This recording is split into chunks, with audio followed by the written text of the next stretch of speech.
Hey, this is Larry Osborne here, and I want to talk for a few moments about reopening our churches, and in particular, three things we need to think about before we move forward in that process. And these are three things I think are not getting enough attention.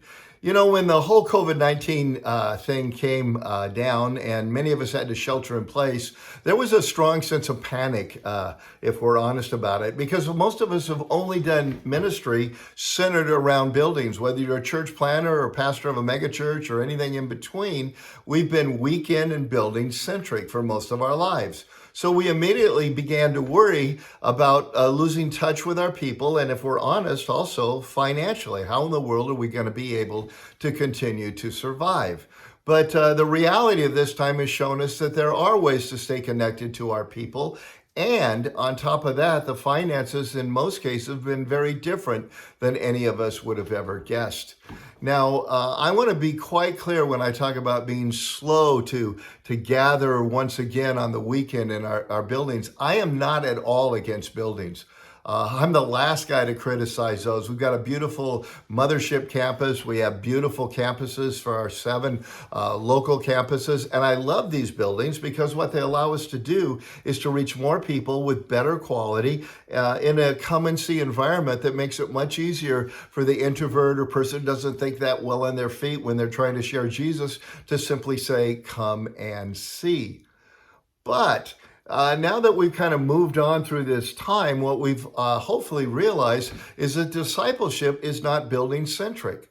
If I'm going to make disciples, there are 2 things I must have, 2 ingredients. One, we have to have information, biblical information, because a renewed mind creates a transformed life. And second, we do need community. Otherwise, we just take that information and reinterpret it in light of our experiences or our desires. And we come up with a kind of a Thomas Jefferson cut and paste Bible that just fits how we already think and how we live. But the Bible calls us to live in community. And in community, we have iron sharpening iron. Or as it says in Hebrews, consider how to stimulate one another on to love and good deeds. Don't forsake gathering together as a manner of some is. But that passage was written to a non-mobile culture in a house church environment. It wasn't talking about going to a building on a weekend to make sure you see people that are acquaintances. You know, you recognize their face, but you're not quite sure who they are or what their name is. It would be more the equivalent of a neighborhood house church where everybody knew one another. And the good news is, as the restrictions are loosened, we can have those meetings to create real community without having to rush back to the weekend at the church. Now, why is it that I'm suggesting we not rush back to weekend meetings in the building? The 3 things that nobody's really talking about are, number 1, quality. Number 2, children. And number 3, worship. Let's talk about quality for a moment. I believe the kind of things I'm hearing described as the early socially distanced worship services are going to suck. There's no quality in that service. People will come for the novelty of it maybe a time or two, or, oh, good, I'm back to church, but I don't think they're going to keep coming. You ever been to a comedy when it's a third or half full in the theater? It's not funny at all. If you've spoken of that spread out service, you know it's something that we all hate to do. And frankly, when I find myself in the audience in that kind of environment, I wonder, what am I doing here? So it's going to be really hard to have better quality than we already have online. Now, the second thing is children. When it comes to children's ministry, we live in probably the most helmeted, seatbelted, wear a child restraint seat until you're 35 years old. Don't play in the front yard. Don't ride your bike anywhere. Culture, maybe in history. I would think so in history. On top of that, we got all the helicopter parenting going on. And so as restrictions are loosened, what we're going to find is a lot of young moms and dads are going to be like my own kids who have their own young children.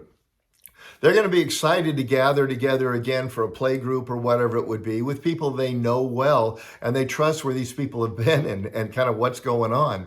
But they're not going to be anxious to drop their kids off with a bunch of strangers' kids. On top of that, kids don't do social distancing. So that's going to make it all the harder for them to feel comfortable. And if we enforce social distancing, I can guarantee you most of the kids are going to come out in tears saying, Mom and Dad, don't make me ever go there again. There might be an introvert or two who likes it, but not the average child. And the solution to that, by the way, that some of my friends have told me they're going to do is, hey, what we're going to do is we're going to have the whole family in our socially distanced worship service. Great.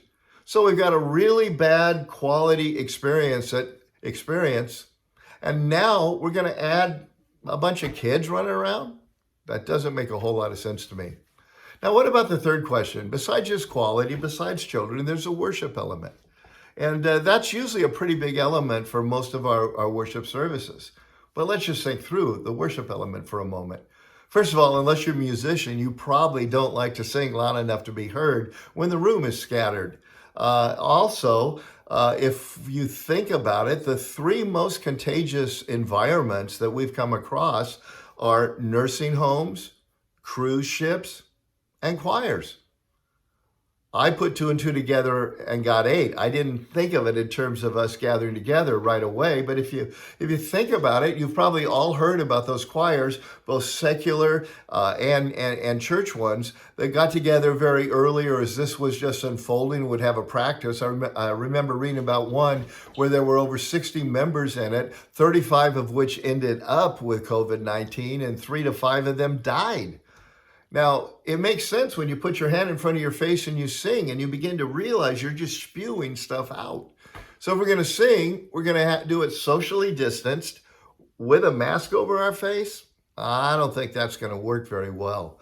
And on top of that, it's a highly contagious environment. So I put all of these things together and I began to ask the question, okay, when should we gather again? And I think the best time to gather again is simply this: when we can provide a better quality experience in the building than we can online. And the sign that people are going to be comfortable with gathered together for a good experience will be when they start going to sporting events again. And not just, NFL football game, Major League Baseball, NBA, or whatever. I'm talking about just a high school gym where it's more than the parents scattered around watching, but the crowd is there excited to be a part of it.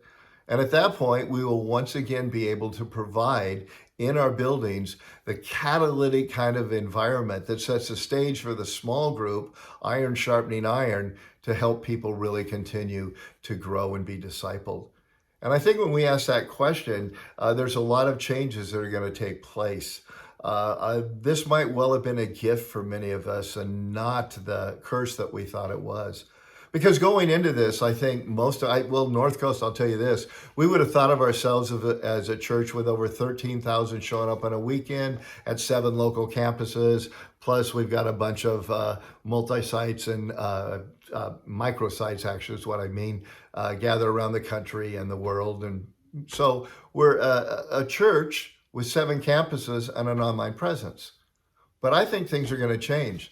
I think going forward, many of us are going to start thinking that we're an online church with 7 local physical locations. And that is incredibly different.